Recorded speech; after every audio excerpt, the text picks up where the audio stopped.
Are there things happening that you don't understand? Or do you know why they're happening and you're just wanting to get better at offering a deliberate vibration? That's mostly it for you, isn't it?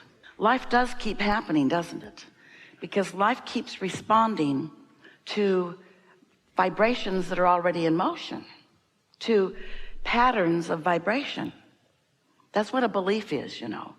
A belief is a pattern of vibration. Are you getting clear with the understanding that you are a vibrational being continuously offering vibration, and that the law of attraction is responding to your vibration and then matching you up with vibrational equivalency? In other words, you get what you think about whether you want it or not. And that's hard to take until you've got control of your thoughts. And you know what? You're never going to have control of your thoughts, not completely. Because you are here in an environment of contrast to which you are responding. You just can't be in this world that is manifested. And by that we mean you can see and hear and smell and taste and touch, which means you are interpreting vibration into those physical, sensual awarenesses. And so you're having exposure to experiences to which you are having reactions. And sometimes those reactions, even if you don't say something out loud, your reactions are vibrational. In other words, sometimes you see something and it makes you flinch or wish it were otherwise. And so that's what we mean when we say it's not uncommon, it's not abnormal to react as life comes. But you want to keep that to a minimum. You want to be less of a reactor and more of an actor, more of a getting out ahead of it, more of a establishing your vibrational stance so that you're steady in a contrasting environment. And then life is really fun, even in contrasting environments. You don't mind a little contrast. In fact, we know you like the drama. You do. You like to be enlivened. You like a good problem to solve. You like questions to which you are seeking answers. It's all part of your evolution. It's all part of the expansion of the universe. It's part of the evolution of all things, all species, all that is. But you do want to have some sense of how it works so that you have some measure, in fact, from our perspective, a large measure of creative control. And that's what we are about. We are here to help you to understand the laws of the universe. We're here to help you understand who you really are and how you fit into all of this. We want to help you to embrace, not just tolerate, not just accept the diversity that surrounds you, but embrace it. Embrace it. Acknowledge the value of its existence. Because out of contrast, out of knowing what you don't want, is born your focused, keyword, your focused clarity about what you do want. So the only thing that ever feels like it's going wrong with you is when life gives you focused clarity, but you don't focus on the clarity. Life gives you focused clarity about what you do want, but you stay focused on what you don't want. And that's a sort of human trait. It doesn't serve you very well, where you stay way too long focused upon the problem, trying to get to the bottom of the problem, when the vibration of the problem and the vibration of the solution are really different vibrational frequencies. The vibration of a question and the vibration of an answer is a very different frequency. So sometimes when you're focused upon the problem, you want to poke at it more to make it bigger. That's okay. Because when you make the problem bigger, you make the solution bigger. In fact, they're always equivalent. Problems and solutions are equivalent vibrationally. Different vibrations, but equivalent in velocity, so to speak. You see what we're getting at? So if you sort of don't like that, then you sort of prefer this. And it's sort of boring. But if you sort of don't like it, and you don't do anything about cleaning it up, it'll get bigger. So you really don't like it, and then you really want something different. Now there's something you can get your teeth in. Now you can feel the solution. Now you might say in human terms, oh, that problem's worth me working on. A problem that's just, you're lazy. We love you so much, but we get it. You don't want to make mountains out of molehills. You don't want to exaggerate something, but here's how it works. If something's bothering you and you don't figure out what you desire, and then through practiced thought, train your vibration or accomplish a belief that matches your desire, so that there's no daylight, so to speak, so that there's no vibrational variance between your desire and your belief, then you're always going to have that sort of edgy feeling. When you want something and you yourself are vibrationally opposed to it, it's uncomfortable. Do you have a friend or someone you know, and there's a subject that you both come to often, and so you discuss it fairly frequently, and you have opposing points of view? And with this friend or acquaintance, do you ever state your case, which just causes your friend to state their case, which rarely convinces you, just makes you make your case stronger, which rarely convinces them, just makes them make their case stronger? You got any friends like that? So you just keep getting more and more tense when you're on that subject. You know what we're talking about?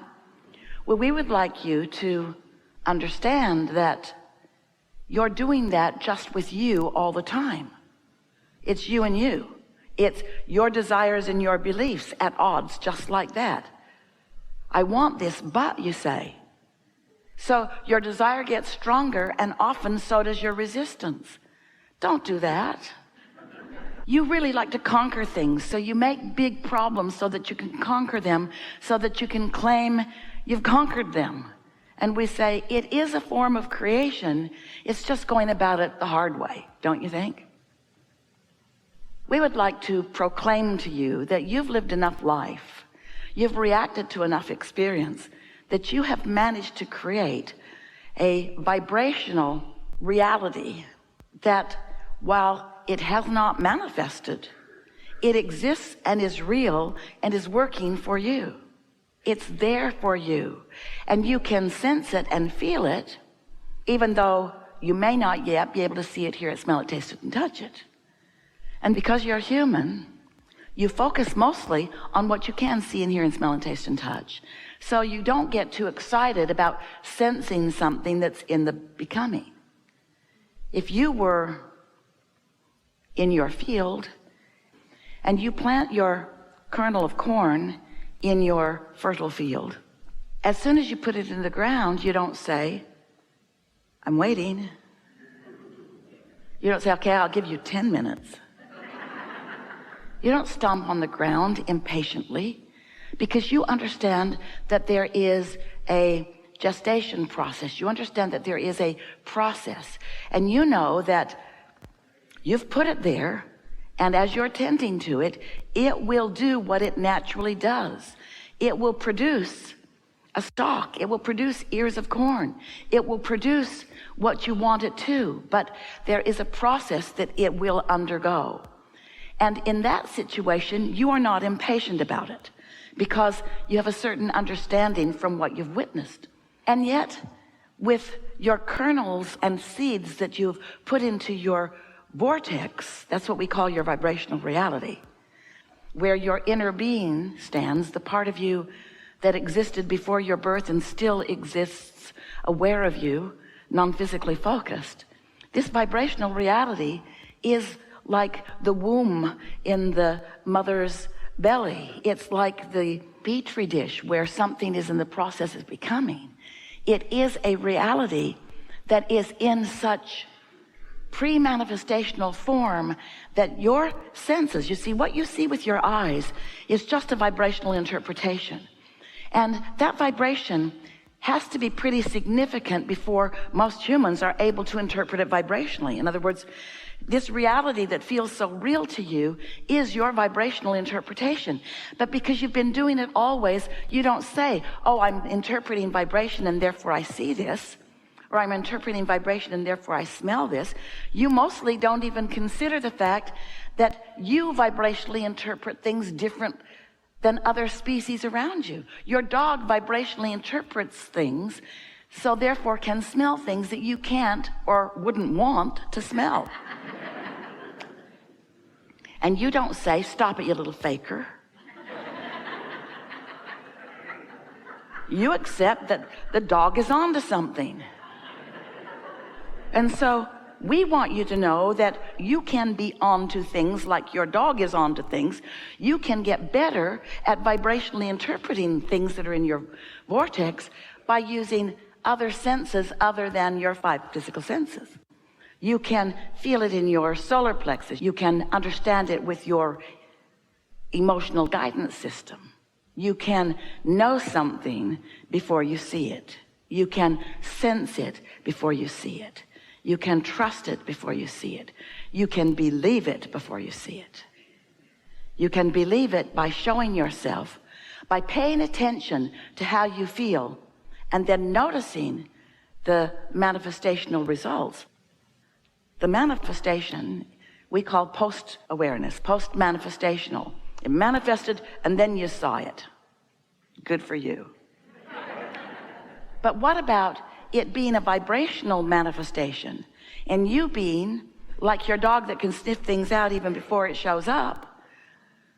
The dog knows where the bone is buried, and not just because he left it there. Often because he left it there, but not only. And so we just want you to be more aware of what you've got going on. We want you to know that you were source energy before you came into these bodies, and that that source energy part of you still exists non-physically, and that that source energy part of you is aware of you here and now and in all moments in time. And that source energy part of you, we call it your inner being. Sometimes you call it God. We call it your inner being, your inner consciousness, your inner awareness. Sometimes you call it your soul. But it's this non-physical, loving source energy part of you who knows, and this is key, who knows where you stand in terms of your creation in relationship or relative to what you've launched vibrationally and what is in the process of becoming. And there is always more wonderful stuff in the process of becoming, because your life is setting it up. When you don't like something, you ask for an improvement, even if you don't use your words. When you're rude, you want to be nicer. When someone else is rude, you want them to be nicer. When you don't have enough of something you need, you ask for it. When you have something you don't want, you ask for the healing or the improvement. You have a vibrational reality of wonderful stuff that is available to you, so much more readily available to you than you mostly allow yourself to let it be, because you want to see it before you believe it, and that's what's hanging you up. You got to sense it, you got to trust it, and that's why we are here, to help you know about the laws of the universe, to appeal to your reasoning powers, to understand that there must be something more than what you see in your physical bodies that this world is about. You're brilliant and you're beautiful, but the whole bunch of you haven't managed to scrape a bunch of earth together and launch another planet into orbit. There's way more going on than what you are translating with your physical senses, and we want you to get in on that. We want you to feel the whole power of who you are. We want you to be your total being, your total self. We want you to tune yourself to the frequency of who you really are. And that doesn't mean we want you to leave your physicality. That does not mean that we want you to leave your relationship with contrast. It doesn't mean that we want nothing to ever go wrong for you. We like that. Boom, boom, boom. We like things going wrong for you, because that's the contrast that helps you to personally identify your unique and important preference. So we like these conversations. It's a wonderful thing when we can co-create like this.